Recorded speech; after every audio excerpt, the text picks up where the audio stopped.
Welcome back to Beyond the Buckets. Happy to have the cast from Hoopsology. Welcome to the program. Thanks. Glad to be here. So Justin and Matt, I just really appreciate your time. First and foremost, we kind of got the technical difficulties situated, hopefully. But we started podcasting around the same time last year, and there was a big movement for yours, and there was a big movement for mine. Mine was I just had a lot of time on my hands, and I wanted to share the game and just get really interesting perspectives from people. And you guys have an affinity for Michael Jordan and the Chicago Bulls, and you guys started yours basically around The Last Dance and have been doing it for the last year or so. So tell me about your experience podcasting. Tell me about The Last Dance. Before we got cut off earlier, I was really interested to dive deeper into what you thought, Justin, specifically what they could have done better with the actual documentary. So yeah, feel free to shoot from there. For sure. So Matt and I started our original podcast under our original name, the Triple Double Podcast, back in 2013. Did that for about 3 years, Matt. And I think basically we felt we had some unfinished business in terms of kind of starting the show. And I think it was you, Matt, that texted me saying we should get the show started back up again based on the Last Dance documentary. So for me, I've been waiting for the documentary for 2 years. I mean, I saw the promo back in 2018. I'm like, sign me up. When is this thing coming out? And then the pandemic hits, and then we're like, okay, we're going to start the show. And originally the concept is that our show is only supposed to be on for the length of the documentary, but we kind of decided just to keep it going afterwards. In a nutshell, Matt and I are childhood friends, so we kind of have that chemistry, kind of enjoy just talking the game of basketball.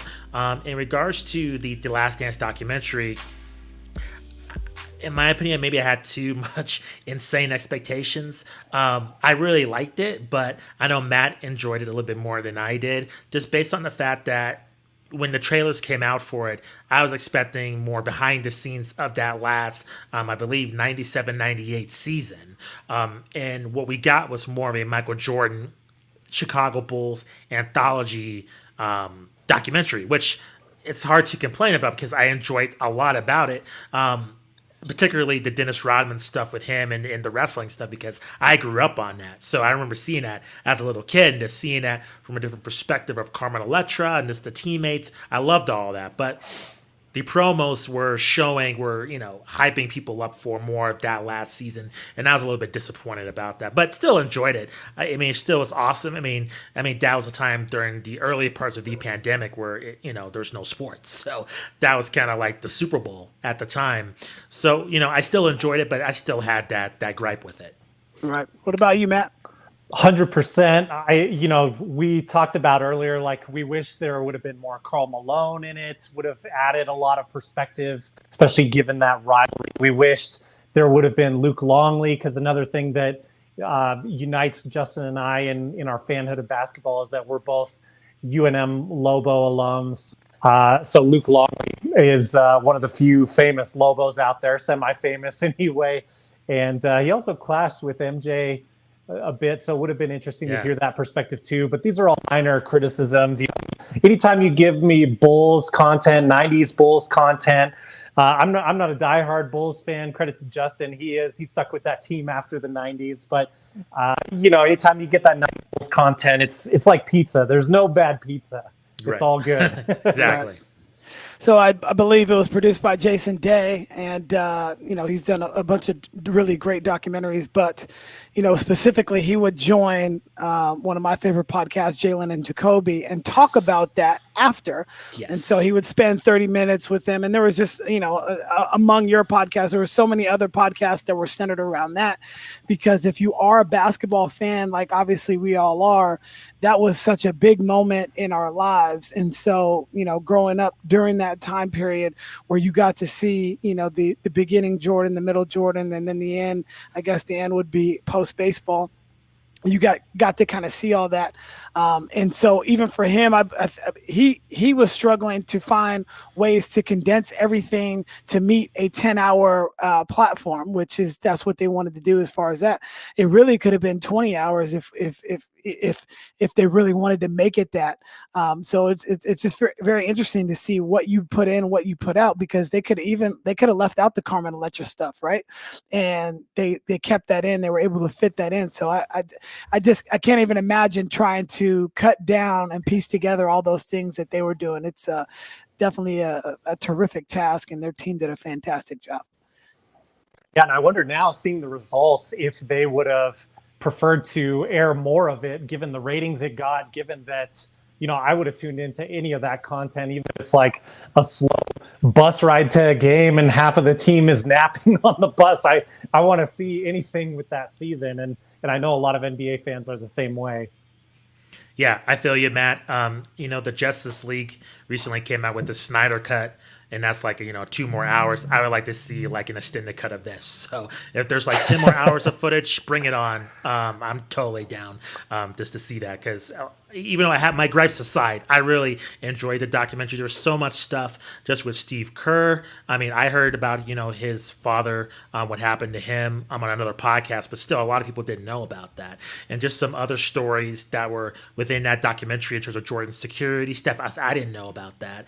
And just some other little tidbits. That was really cool. But I just feel like there's so much left on the cutting room floor. There's even, I believe, a 30 for 30 audio that was like an accompaniment of with this Last Dance as well, that has some other tidbits in terms of behind the scenes of getting the interviews with Phil Jackson, some of the other players too, where it's just super difficult just to get them to sit down for this documentary. So I found that everything in terms of the making of the documentary to the actual documentary, I just find super fascinating. Right.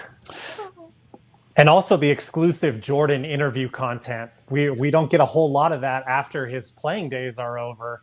I remember a few years ago, it was a big deal that ESPN, the magazine, got an article where they got to follow Jordan around and interview him as an owner. So to get those one-on-one interviews, to like hand the iPad like they did and get his reactions to the footage and things other people were saying, are all gold.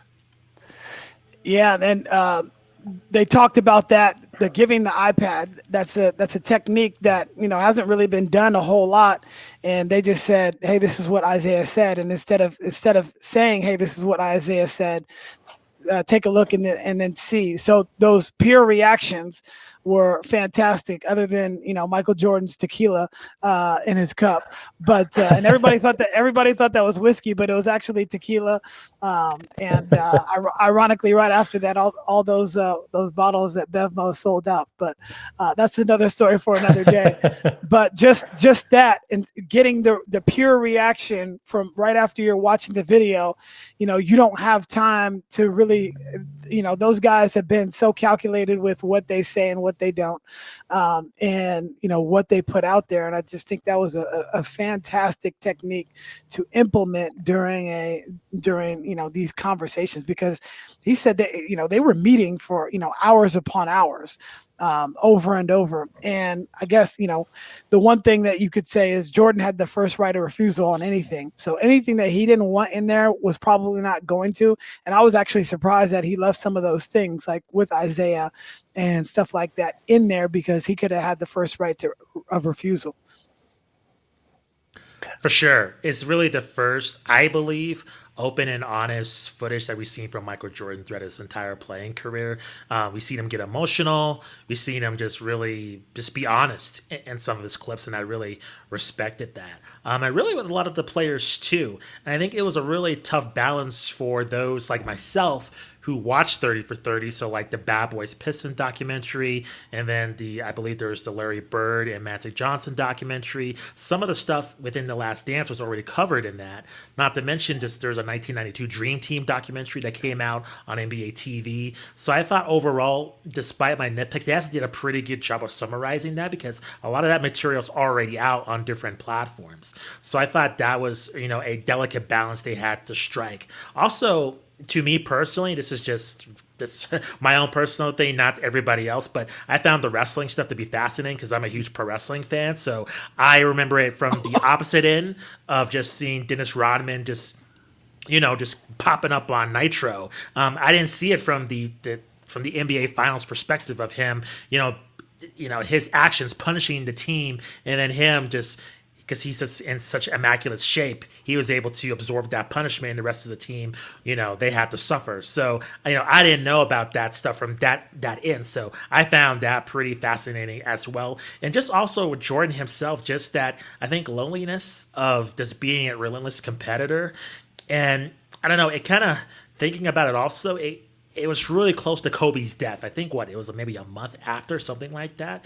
And I couldn't help thinking about Kobe Bryant. And it's weird because I'm not a huge Kobe fan at all. I respect his game. I respect what he went through, but I wouldn't call myself, I'm not a Lakers fan at all. But it kind of hit close to home, and just thinking about how Kobe really loved Michael Jordan, how he related his game to him, and just watching the documentary, it was sad. I had feelings of sadness just watching it because, Kobe wasn't there to, tweet about it or have his own opinions on it. It was kind of a weird feeling watching it as well. Right. Yeah, and definitely a player that runs through the course of Michael Jordan's story. I mean, almost like a torch passing type event when they play against each other in the All-Star game in the early 2000s there, and in the late 90s.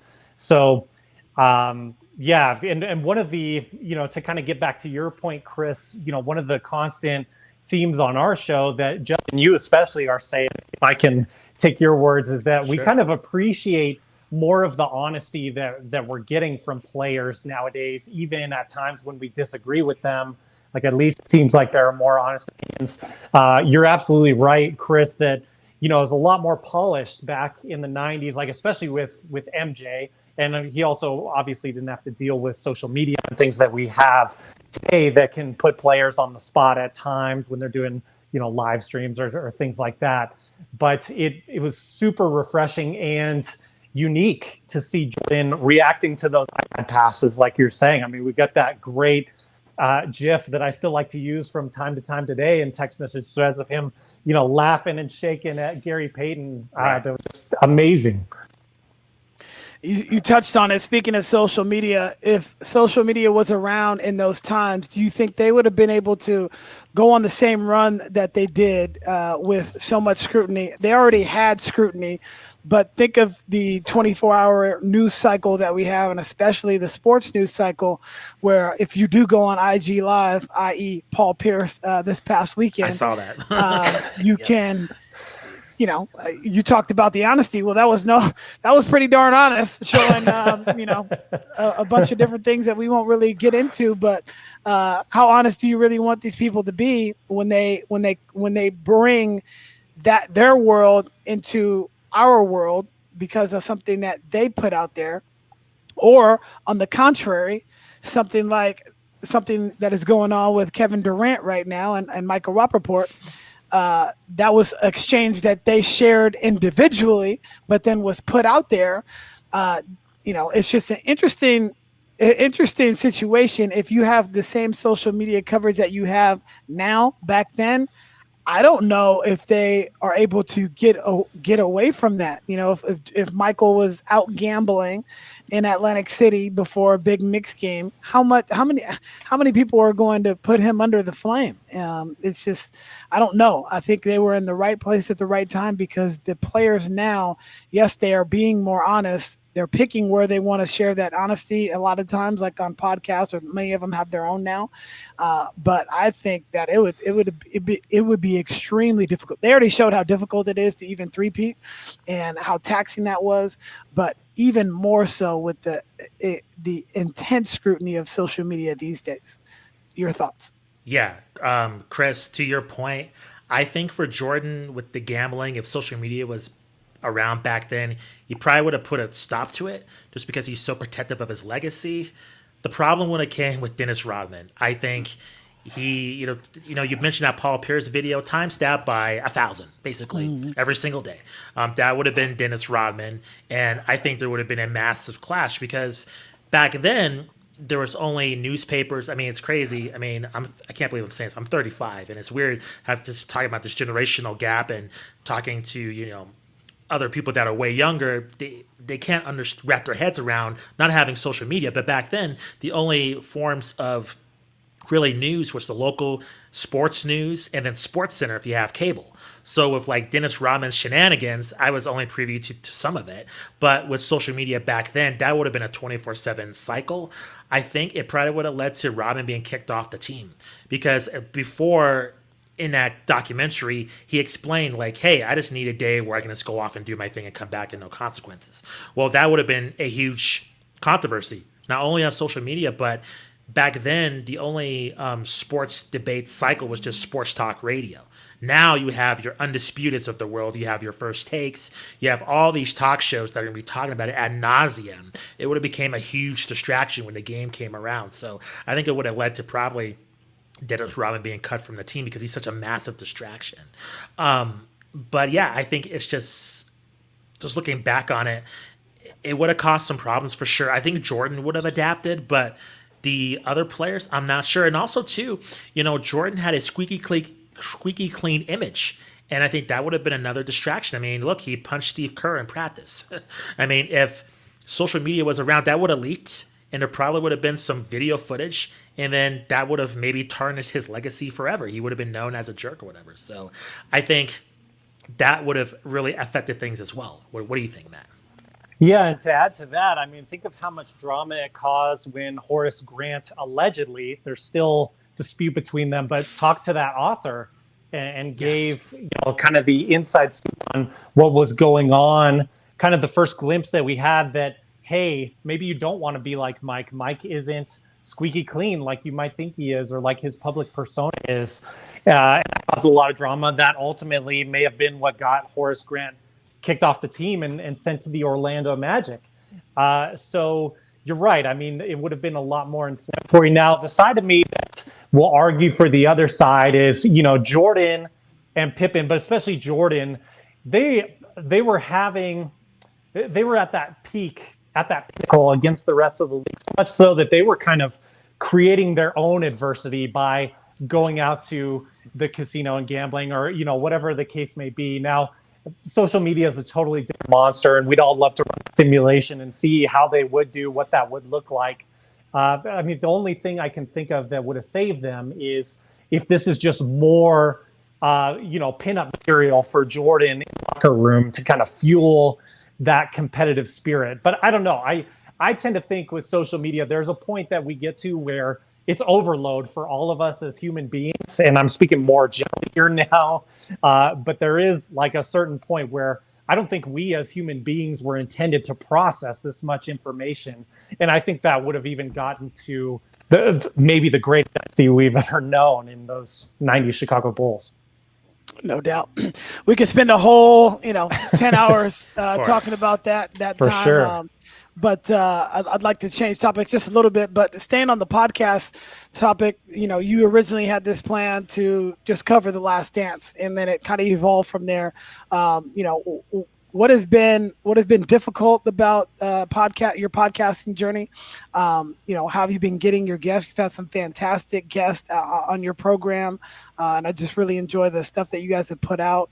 And you guys are consistent, which I think is always something that you look for when people are doing something. You want them to be consistent with it, and you guys have done that. So, tell me a little bit about that. Yeah, I appreciate that, Chris. Yeah, thank you. So some background on myself. One of my hobbies is listening to podcasts. I listen to this podcast on various subjects. I just love listening to people talk about their stories. And to me, I've been podcasting since 2009. I did a mixed martial arts and boxing podcast covering fighters within the Southwest region. So we would go to fights. We covered UFCs, Bellator, boxing, everything within the local area. So with that show, that was more in terms of bringing spotlight to the fighters and breaking some of the misconceptions that people have of fighters, because usually it's mostly negative. So I think with the second round of rebranding the podcast from Triple Double Podcast to Hoopsology, I think Matt and I talked about the goal of not just having a normal basketball podcast, which we do talk about NBA stuff every week, but at the same time, we want to kind of expose other facets of the game because, I don't know, in my opinion, compared to other sports like football, baseball, hockey, team sports, I think basketball has such a rich culture around different subsets in terms of just people creating their own basketball courts around the world, to the sneaker culture, to video games. Now this whole thing with NBA Top Shot, which I never heard about a month ago, and now it's going to be probably the most significant thing to happen in sports in the next few years. So there's so much subsets of just the game of basketball besides what happens on the court, and also what happens on the court too, that is just so fascinating that I think that's been one of our goals to bring to our listeners and viewers also. Some of the challenges have been, I would say, just doing the video. That's something Matt and I didn't do before. And that's something now that everybody has a video component to their podcast. So that has been a challenge. I would say something that's been actually easier. I used Skype back in the day, and we used Skype doing our Triple Double podcast. That was a pain in the butt to actually record the audio in terms of the technical end. Now it's way easier. It just records everything. And now there's so many ways to record podcasts. It's super easy. So I think that's something that's been a nice change. We tried 3 ways to record this today with the technical difficulties. Well, but back in the day, it would have been nothing. I mean, Zoom wasn't around, and then StreamYard and this other stuff. So I mean, the way technology has been, it's nice to have those plan B, C, and D around. I would say the challenges, honestly, I think chemistry in terms of like having guests on, and I know Matt and I would have a rhythm in terms of when a guest comes on, we would chat with each other. Hey, like you can ask a question, and then vice versa. But with video, you can't do that. So that's where we have to kind of figure that out in terms of getting that rhythm down. But that was pretty seamless. But there's just different challenges when you're dealing with audio and video. Yeah, it's a continuous skill. That a craft, as you know, Chris, that you try and continue to get better at, continue to try and know your audience and appeal to them, ask the most interesting question, et cetera. And that's been really fun for me to get to do with Justin. And, I just have to give shout out to Justin, because between the two of us, if you can't tell just by listening to this, like Justin is very organized and professional. I'm a little more like sloppy, shoot by the hip. So I really appreciate Justin's organization for one thing. But another thing I'll add, just to get back to your question, I think another challenge has just been something that everyone's faced, and that's just 2020. Like just reading headlines to get ready for shows and stuff. And sometimes there's stuff that, it is a crazy year, and there's stuff that you don't really feel like talking necessarily. But I think you can also really connect with people and maybe give a little bit of relief and understanding that, we're all in this together. We're all going through different things in different ways. Just a rough year. But, for me, like having the podcast was a huge benefit to be able to talk some of these things out with Justin and hear other people's perspectives on it too. No doubt. I mean, the podcast from me has been, I wouldn't have met you guys had I not started a podcast. And, I wouldn't have met so many different people because of it. And that's been extremely important to build new relationships where you never would have had. And because of basketball, which we've talked about basketball, but most of the time it's just interacting with somebody that has, a perspective, and you can probably learn from that perspective. So that's been really great for me personally, and just getting a master class on all these individuals that, have really impacted the areas of their expertise. I think it's been fantastic. For sure. And I think, it's fun to be part of like a podcasting community, getting to have these conversations with each other, like especially again in a year where maybe we're not seeing as many people as we're used to seeing. It's something to be able to form more bonds with people and reach out and interact, which I think is so important just as human beings in general. Right. Justin dropped off the call. He told me he's going to log back in. He was having some internet issues, just so you know. Okay, no problem. That wouldn't be the first time today. Yeah. It's weird that it stayed on. That's pretty cool.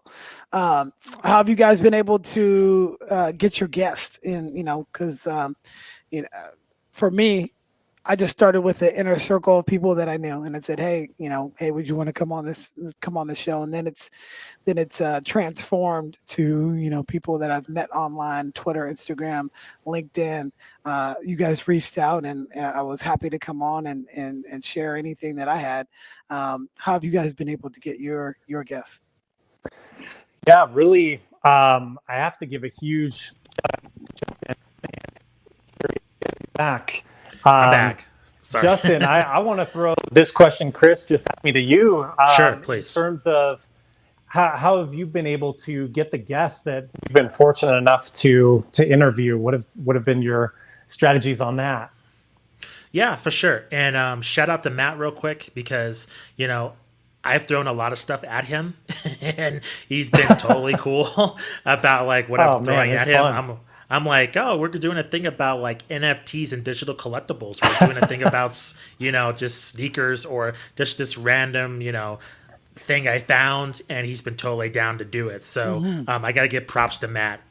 With me finding the guests, it's just, you had John Hartophilus on your podcast, and I think he mentioned about, he just went on LinkedIn to talk to people. I mean, it's really that simple. That's really much what I do is I go on Twitter, and it's just like, I want to create just a list of people I can want to talk to about basketball. It's that simple. And basically, either they have emails or a direct message, you're going to have to hunt for it. And it's just a thing of, are they going to reply to you or not? And it's amazing because, we just relaunched our podcast. We didn't have any download numbers. No one knew who we were. And they hopped on just to talk hoops. And it's amazing what that connection is. We have something in common. It's pretty incredible. So it's been easier than I expected, believe it or not, just because we don't have like a reputation or any type of media affiliation. But, it's been fun. Just meeting different people from different mediums and just, getting their opinions and just their intimate knowledge of the game in terms of the beat writers to journalists that cover all these teams. They've been really fascinating to talk to because were in the locker rooms day in, day out. And now they've had to adjust to life, just talking to these athletes on Zoom calls and just hearing their challenges in terms of we write the same articles because we can't talk to these athletes. I think it's fascinating getting the opinions of multiple people. So yeah, it's been easy. Just anybody out there, watching or listening to this, if you're just out there starting any type of podcast or, on any subject, if you just want to talk to guests, it's just kind of going out and reaching out and just being professional. And that's kind of it. And just creating that list of people that you want to talk to. It's been really awesome so far. Yeah, I would agree. I mean, that's a really good way to do it. And, I told John, with him, especially because, he's only 20 years old, he's going to have a lot of opportunities. Hey, I'm a college student. I'm studying this. I want to become an NBA general manager one day. Here, here's your pitch. Here's your elevator pitch. And you don't need an elevator anymore. You can just use LinkedIn, and everybody on LinkedIn is pretty much will get back to you, or even Twitter or a lesser extent Instagram. But it's not like you're trying to DM a young lady. You're not DMing a young lady for anything other than an interview if you wanted to interview her. And that's really where you leave it at. If you want to interview somebody, you DM them, you message them on LinkedIn or Twitter, and it ends up working out. And the only thing that you have to figure out is the time. When's a good time? And most of the time, I've never been turned down. Nobody said no on these podcasts, and I've actually been cheating. I'll ask my guests. So at the end of this, I'm going to ask you who should be on, and then you guys have to make the connection for us, between whoever you think should come on the show. And that's how I've been doing it. And I've been I'm actually into June now with my guests. So that's been interesting. But for you guys, sometimes you guys do current events, and then sometimes you have, interview guests where, you can post that at any point in time. I've been kind of on the interview side, but you guys also do different things. So tell me about, the different type of podcasting that you guys do, and which one do you kind of enjoy more? Yeah, good question. I would say both have their strengths and weaknesses. The evergreen content, it's more convenient just because it doesn't have a timeline to it. The long form interviews I find a lot more interesting, but also it's depending on who we talk to. Some of our guests, they may not be really used to doing a lot of interviews, so that's a little bit of a challenge to kind of bring that out of them, as opposed to the journalists. They're used to talking about the team all the time, so you ask one question, they'll just talk. It's pretty easy. It's not that super difficult.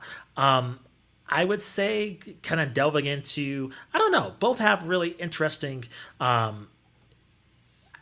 pros to it. I know we had Danny Morang on. He covers the Portland Trail Blazers, and he explained just what Damian Lillard's been through this entire season. That was really fascinating, and he's a beat writer, so that was super interesting. We had Matthew Gutierrez from The Athletic covers Syracuse, and he was just talking about how that team, what they've gone through with Buddy Boeheim, and just being the son of just a legend, and just what that story is. So even you would get a lot of long form content from a timely news story.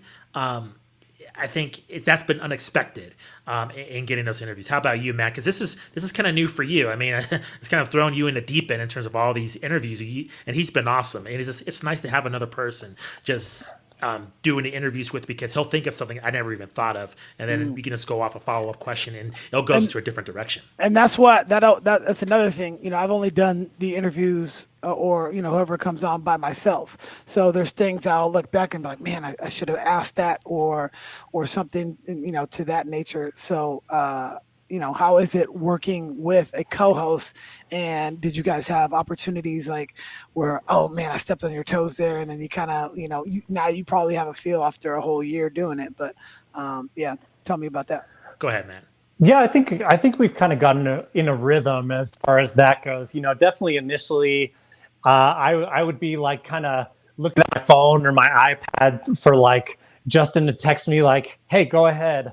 And now it's a little more seamless where, if I'm curious about something, I'll just go ahead and ask.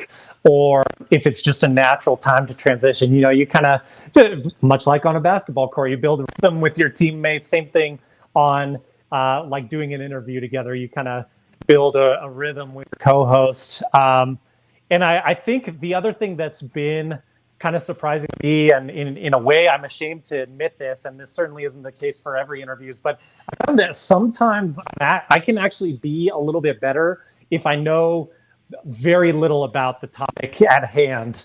And I have like gotten on the call with Justin early. Usually we'll meet up a little bit early, just kind of talk things out a little bit before the guest comes on, and it's a little peek behind the curtain. But I'll be like, honestly, I have not researched sneakers at all right now for this interview. I'm really sorry. I'm going to try to ask the best questions I can. And then it turns out that because I know so little, but I'm curious about it, that can sometimes be an advantage in these interviews. And sometimes, maybe, I hope anyway, more relatable for the listener. Yeah, Matt's exactly right. Because through my previous podcast, I would say I would have my questions written out, and then now it's more I have like a baseline, and it kind of depends if I ask those questions or not. It kind of goes organically with the conversation. But at the same time, it's kind of like, again, Matt, you're correct. It's kind of the basketball analogy. It's pretty much being the point guard. Like I kind of use that in my other podcast because there's three of us. And so I would usually talk less, and I would usually direct the conversation based on my other two co-hosts because they specialize in particular combat sports. One specialized more in the mixed martial arts and boxing. The other one was like really had a deep knowledge of boxing, deep history. So I would kind of frame the conversation there. With Matt and I, it's a little bit different because there's two of us. So we have a rhythm in terms of how we want to start it off, and then we kind of go from there. And typically, I'm just usually interested in these guests because I'm usually, I would say, trying to find most of the guests. So I have a vested interest in terms of who's on the show. So I'm usually kind of talking their ear off in terms of what's going on. But Matt's great. He usually provides this kind of those unexpected questions I'm not thinking about. In terms of stepping on each other's toes, I would say it's usually of a technology thing. Like we were interviewing a local sports director here, Van Tate, KRQE 13, and we had him on the phone, and like his phone was breaking up, and we couldn't hear him, and we're kind of stepping over each other. And I think in the beginning we used guests that we knew. So if it was a disaster, excuse me, they're our friends and they knew us. So it was like no harm, no foul. So as we progressed, we were able to really, I think, get our rhythm and get kind of like a roadmap of how you want to conduct the interviews. And I think we're hitting our rhythm right now. Right. No, I agree on a lot of that stuff. When I first started, I'd take a page or two of notes beforehand. I'd have like a 45-minute or hour pre-call to get to know the people if I didn't know them. Even if I did know them, I wanted to really make sure I got it right. And the organic conversations seem to be better, even though early on I was super, super prepared. Now I don't really have to prepare. I don't want to put that out there, but I can really just have a conversation and not have any type of notes. And what I found for me is that engages me more into the actual conversation, because I think you mentioned it earlier that we can go down different roads, and you're only going to go down the path that you want to go down when you have everything written out. When you don't, you can go to, this back road and you can end up back here, but you can really go deep off into the woods and really have some fantastic conversations without having any of the expectations. But that has come to bite me a couple times. People probably might not understand it, but I'm like, man, I just was off, or I didn't have a flow of my questioning. Or sometimes I did my first in-person, well, actually second in-person one, but first in-person one with somebody that I didn't know, and we're going to drop that one actually this week as a special episode. Kelly Oubre Sr. We actually sat down and we spent a 2-hour long forum chat, and I didn't have any notes other than the fact that I knew, I did a lot of research because I was with him. Knew I was going to be with him, and he's a very detailed oriented guy like you, Justin. But I didn't need any notes for the actual conversation because we were just talking once we got to talk. And, we met for 5 minutes before and chatted a little bit, but after we spent 2 hours together, then we spent another, 45 minutes chatting off camera. And that was where we really kind of connected, because it took some time to break down. Then he finally, okay, cool, this guy's all right. And, I feel comfortable now. And the long form conversations is something that I'm really interested in. I mean, there's a lot of podcasts that do that, but, sometimes, for people in our industry, they want them quicker. So I've gotten to like about an hour. That's generally what I would like to do. But that one is going to be a 2-hour podcast. So I'm excited to see, what that looks like too. Yeah, we had him as a guest, and he was really interesting to talk to, and it was interesting because, Matt's a father, so they connected on that level. In terms of that conversation. So it was interesting just to hear them kind of vibe regarding that, because I don't have any children. So it was really cool just to hear that perspective. And to your point about organic conversation, that's the best podcast. You mentioned Jalen and Jacoby. I mean, a lot of times they don't talk basketball. Right. They've talked all kinds of stuff, from like dating to, I want to get too explicit, but Jalen Rose, after hours establishments, ranking. I'll keep it at that. Lemon peppers. Yeah, for sure. But it's champagne campaign. Yeah, yep, exactly. It's just, but that's my favorite podcast. It's just because they have that organic relationship, and that's something that I'm hoping to replicate with Matt as well. And, some of the best podcasts in the world, Joe Rogan and many others, they have that organic feel, where I feel Joe Rogan does no prep, and his interviews are 2.5 hours long. And oftentimes I don't have time to listen to the entire thing, but I usually check out an hour or two. to see what he's talking about, but the content's usually more provocative compared to seeing like that same athlete or celebrity on just your normal TV show for like 15 minutes. A podcast, you can kind of get into more of the nitty gritty of their own personality, I feel.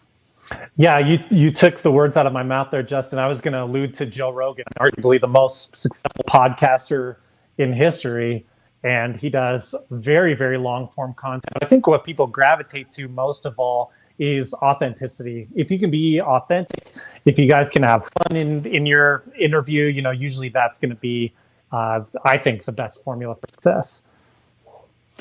And when you have, no boundaries, I think that makes it, Jalen and Jacoby, they push boundaries, but they don't, they're not on there cursing or anything like that because they work for a Disney company. Joe, on the other hand, he doesn't have any boundaries. So, his deal with Spotify, he can bring on whoever, he can say whatever and not, have the same thing as what an athlete. Like I have, even though I do own a couple businesses, I still work for other businesses too. And so I have to be careful with the language that I might use on a podcast or, the language that the guest would use. So I think it's just, it's different when you're beholden to other things. But the authenticity, like you mentioned, is extremely important. And that's the reason why those podcasts are successful, and being able to do that without being real to yourself, even if you do have the boundaries, I think is extremely important. I myself, every single time I step on this podcast, now I might temper what I say because of, the other things that I have going on, but that's really just with anything, For sure. And it's funny because a lot of the podcasts I listen to for a specific subject, it delves into something totally different. For instance, Richard Deitch, he was on the show. He's a media writer for The Athletic, and he does also the sports media podcast. And you would think, okay, sports media, television ratings, that's extremely boring. But that podcast has delved into racism, sexism, just, working in, I guess, minorities in the workplace. Is stuff you wouldn't expect, interracial relationships, stuff that I would never even think about listening to this podcast. He has delved into with his guests because they've experienced that in the public eye.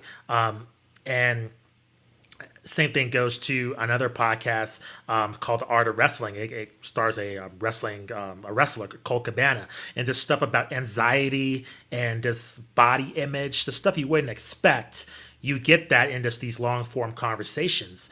It's just, I think it opens people up because you are just talking for a long period of time and you don't have the pressure of just being, under a certain microscope. But I do notice the best podcast, I feel, it's with the host and their subject matter. They have something usually in common, usually an actor with an actor or an athlete with an athlete, usually somebody who's a journalist to, an athlete, or a journalist to somebody else. There's still kind of that barrier, I feel, that wall, I feel, because I think the guest feels like that journalist is trying to corner them or trying to get something out of them.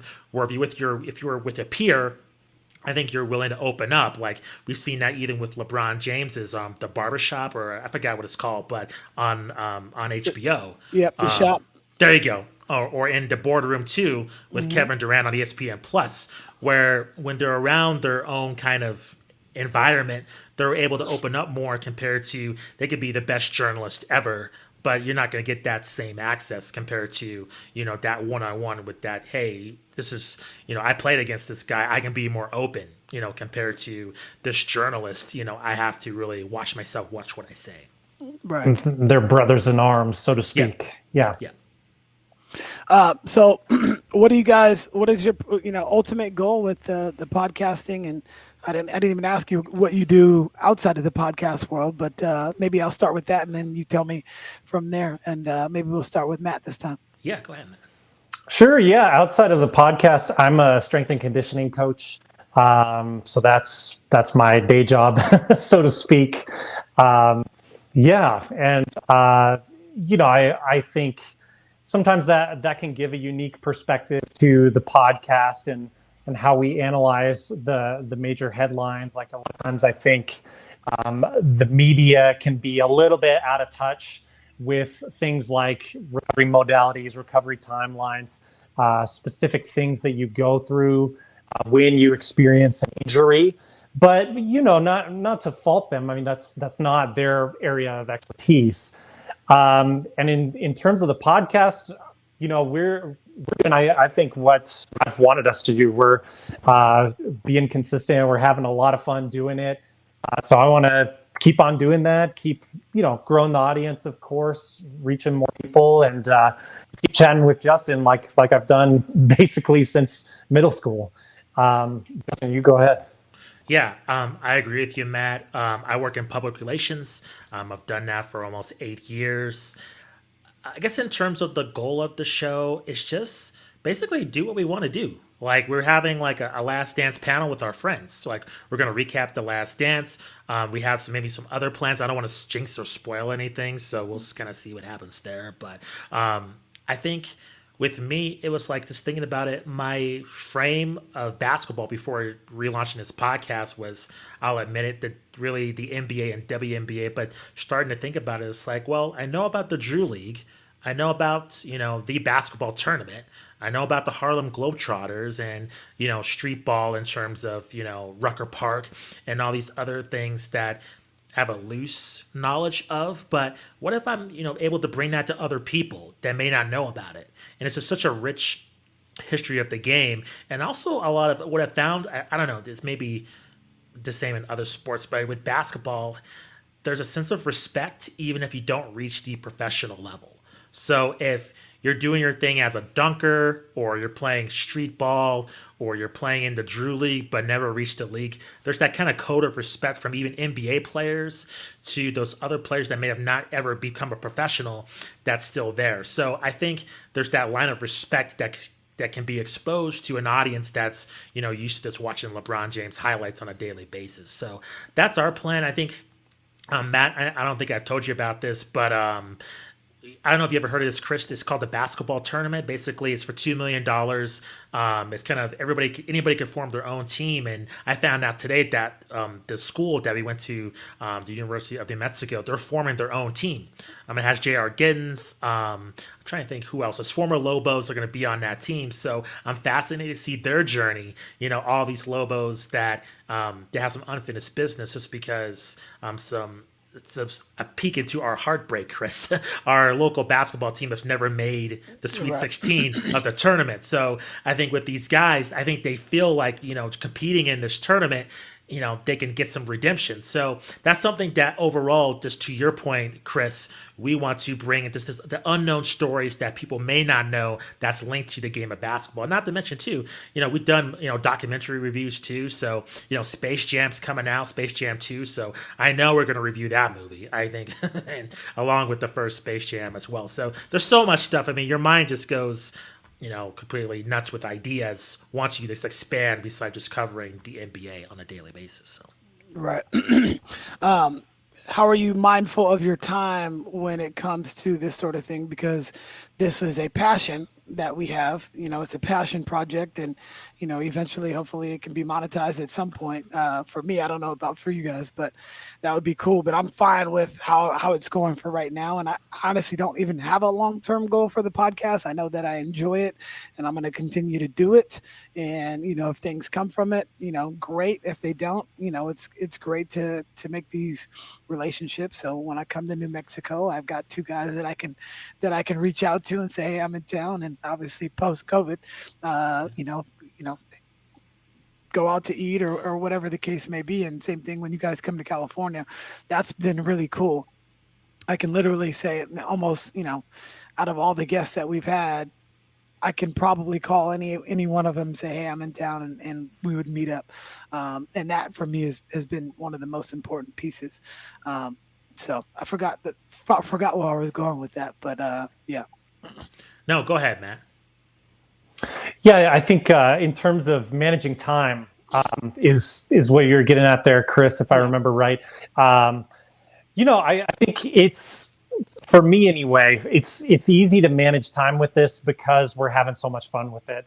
And much like you, Chris, we're we're enjoying those connections that we're making. I mean, you have those interviews that you have where you get off the call and you're chatting for another 5-10 minutes just about current topics, or maybe something like you found out, oh, Matt, I didn't realize you're a Rockets fan. Did you hear about this? Or I knew Hakeem Olajuwon, this, or whatever. Oh, cool. And, much like we do when we're doing water cooler talk, you just bond over the game, bond over life, shared experiences, those types of things. So when you're having fun doing what you're doing, I think Justin and I would like to monetize, certainly. And, but that's never been our primary goal and why we started doing the podcast or anything like that. I mean, of course, that would be great, but just generally, we're having a blast doing what we're doing and getting to meet so many new people, have these conversations that hopefully people are enjoying as well. So putting in, hours a week for it is no big deal. For sure. Yeah, I feel you, Matt. And also, Matt, you got a family too. So I don't know how you do it, just balancing work with the podcast and kids. I mean, that's tough because I struggle with, having, a personal life and doing the podcast as well. I mean, I want to make sure there's a balance between the two of them. And, I'll get into like a rhythm where I'm like, oh, all these guests are responding and they're really into coming on the show. And then I have to remember, oh, I got some other stuff going on too. So that's going to make sure that the guests are lined up. But like Matt was saying, that's been unexpected for me in terms of just meeting a lot of new people and them just being, down just to, just to meet up outside of the show. I know for me personally, just the previous podcast I was a part of, I felt like there was some unfinished business there. I wish that we, handled it differently in terms of how we ended our MMA boxing podcast. Is just because podcasting was in its kind of infinite stage. We didn't really know how to monetize it or to really promote it. So I wanted to make sure doing this podcast with Matt that we were putting our best foot forward. And that's not, making money or being huge successes, but we were putting the best content out there and making sure that everything sounded, professional and just making sure that we were getting the right exposure and knowing what we were investing in. Because I felt like, at least with the podcast before and even doing the Triple Double podcast with Matt, didn't really know who was listening, didn't really know what feedback we were getting. It was just kind of Wild West. So I think now we have a lot more tangible numbers we can just kind of go over. And we know, hey, this interview did this, or, this tweet did this. We have some traction. So I think that's been the main goal. And also just, like Matt was saying, just talking to less interesting people. Like it's fascinating. It doesn't feel like work. And I told Matt that, once it feels like a job, we can stop. It's over. We just do something else because I don't want it to become a burden at all, no matter how successful we are. I mean, we're millionaires, billionaires, whatever happens, or if we have no listeners, if it becomes too much of a distraction or a burden or just trouble, I don't want to do it. I don't want to trouble Matt with that, and I'm sure Matt feels the same way because we got into it just wanting to just talk basketball and have fun. That's the original concept, and I think, Chris, you feel the same way. It becomes a job and it becomes a chore. It's not worth it. Life's too short. Right. One thing that I've actually done, and appreciate both of your comments because they're spot on. I've got 2 kids and a wife, and I own 2 businesses, and I coach a basketball team, and or multiple if you're talking about club too. So it's hard. So I'll go in and out. So what I'll do, I haven't had an interview for a really long time. You guys are the first ones in a long time because, like I said, I've already gotten all the podcasts that we can do until June. So I knew, okay, if I get busy with other things that are going on, we got club basketball going on, high school basketball season starting. It started actually practices this morning. If I get behind, I'm going to get ahead of it. So I'm going to book a whole bunch of podcasts beforehand, and now I can cut and edit them later, and I can, put them ready to be published. So now they just, it's just plug and play. I haven't had to do anything. I'll get the teasers and I'll have my artists do all the artwork and stuff like that. So I get it ready to go. And that's how I've been able to stay in front of it. Now I'm going to have to get back in front of it because I'm coming to the backside where I have the podcast that dropped today and one more that have already been uploaded, already been cut, video, audio, everything. And now I'm getting to the point where, all right, well, now I need to get back on it. So I'm glad that you guys kind of kicked me in the butt and got me back on my horse. And, now I'll start getting some more and start reaching out to more guests to get on. But that's how I've been able to do it. And I only allot myself 4 days a week, and I have a 3-hour open time period where I just leave those dates. Okay. 1, 2, 3, or 4 Pacific time, or 12, 1, 2, 3, one of those things. Those are just the times that I can do it. And if those don't work for the guests, then, all right, well, what do you like? Mornings, afternoons? But that's how I've been able to kind of do it. Yeah, totally. I think just the time management is critical. Matt and I usually record on the weekends, and then I think the challenge has been, a lot of these, especially journalists, they are free during the week, and we have jobs. We have day jobs. So that's been, I have to, do interviews during my lunch. And that's been challenging. But actually, the pandemic has helped because that's totally changed my life. I work from home full time now, as before I worked in an office. So gives me that luxury to where on my lunch break I can do an interview and then get back to work once my lunch is over.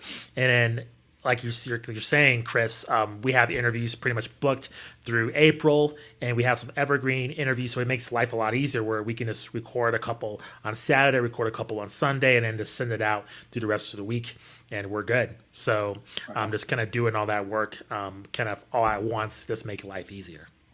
Right.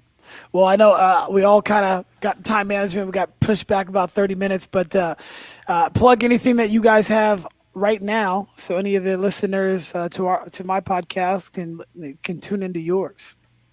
Go ahead, Matt. Yeah, you guys can find us on any social media, Hoopsology or Hoopsology Podcast. You can, of course, find us on YouTube for the video content. We do have some content that's exclusive to video, like shorter bits here and there.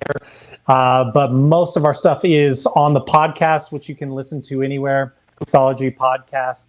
And then the YouTube channel is Hoopsology as well. Anything else that I missed, Justin? We have, just a huge guest interview library. So lots of stuff. If you guys are interested in Top Shot, learning a little bit more about that, we've had a couple, like 3 recent interviews that have covered Top Shot from some different angles. And especially now, Justin, as you spoke with Peter Overzet, thank you. Yeah. There's kind of a new angle with this now that Jordan has invested in it, KD's invested in it, so Klay Thompson as well. So this is really, seems like it's going to be blowing up. So definitely check out almost any topic about basketball culture. You can find an interview on it in our channel. And so those NFTs. So it's going to be like you can own a piece of Kevin Durant. Yeah, exactly. So how it basically works is you go on the NBA Top Shot website. It's in beta. You buy basically a pack of digital trading cards. You buy the pack. It basically, I think you get 12 in a pack, and they appear one by one.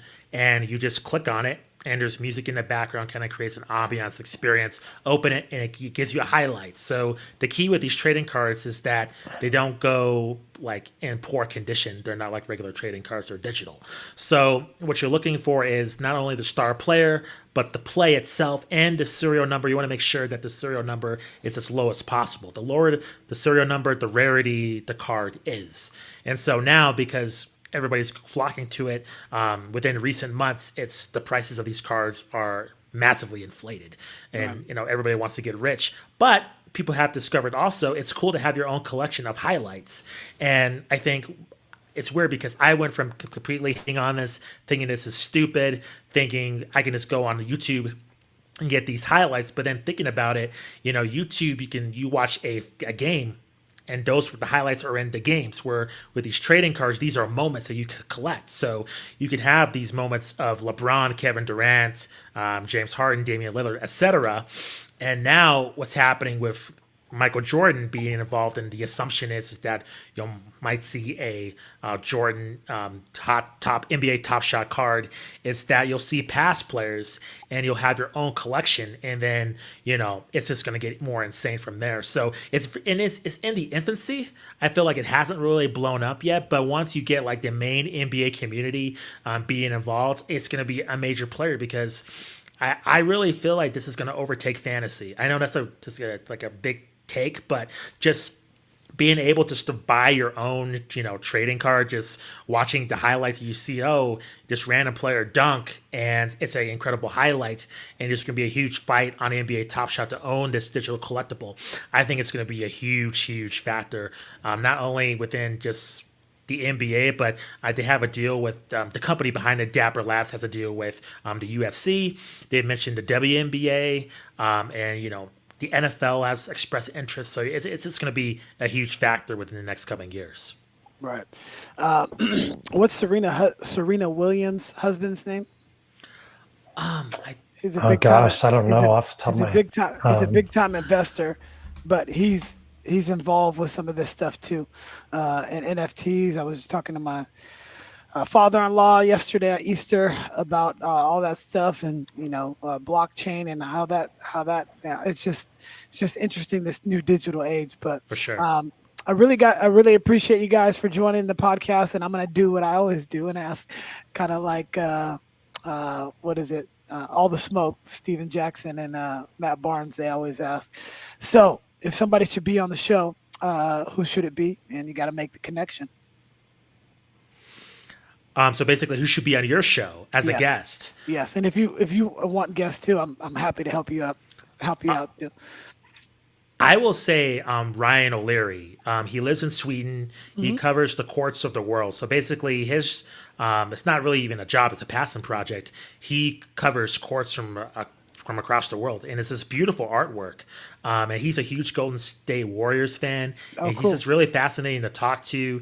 His sons are involved in basketball. It's just interesting him talking about his sons playing basketball in a foreign country, and just how they have FIBA rules, and just it's fascinating. I think you would have a really fascinating conversation with him, just about just not only his creation of these courts, but also himself. Just seeing his son play the game of basketball, kind of in a club team, but monitored by FIBA rules. And all of FIBA runs, international basketball. And it seems like, in America, it's kind of like the Wild West. Everybody kind of does their own thing somewhat, but, internationally it doesn't work that way. So I think you really get a kick of talking to Ryan O'Leary. He's not super well known, but I think your conversation with him, I think you would get a lot out of it. Cool. And, and likewise, there's another international. His name is York Michaels, lives in Belgium. He's a really good elite skills trainer. He owns his own club out in Berlin. I think he would be a fantastic guest for you too. He's spent some time with Greg Popovich, and I just really enjoy the way he looks at and approaches the game. He looks at it in a different way based on the game's approach, and the game's approach is simply what happens in basketball and practice those things. It's not three-man weave. It's not, these different things that don't occur a whole lot. He's a fantastic guy to bring on your show. Cool. Go ahead, Matt. You had a suggestion? Yeah, I was going to add Ardo Cal. He was the first person. He's on ESPN. He was the first person we talked to about NBA Top Shot. So if you're looking for kind of like a primer on that, if you're looking for a primer on like e-gaming, 2K League, and really just anything, I mean, he's incredibly knowledgeable. I mean, even just general basketball history. I would love that. Great. I need to fully understand that whole world, because it's just totally new to me. So yeah, I would love either or both. So thank you guys so much for joining Beyond the Buckets. Really happy to have this conversation with you, and thank you for your time. You're welcome. It's been awesome. Yeah, thanks so much, Chris. Thank you for listening to the Beyond the Buckets podcast. Please remember to subscribe, rate, and share the show with your friends. And until next time, take care.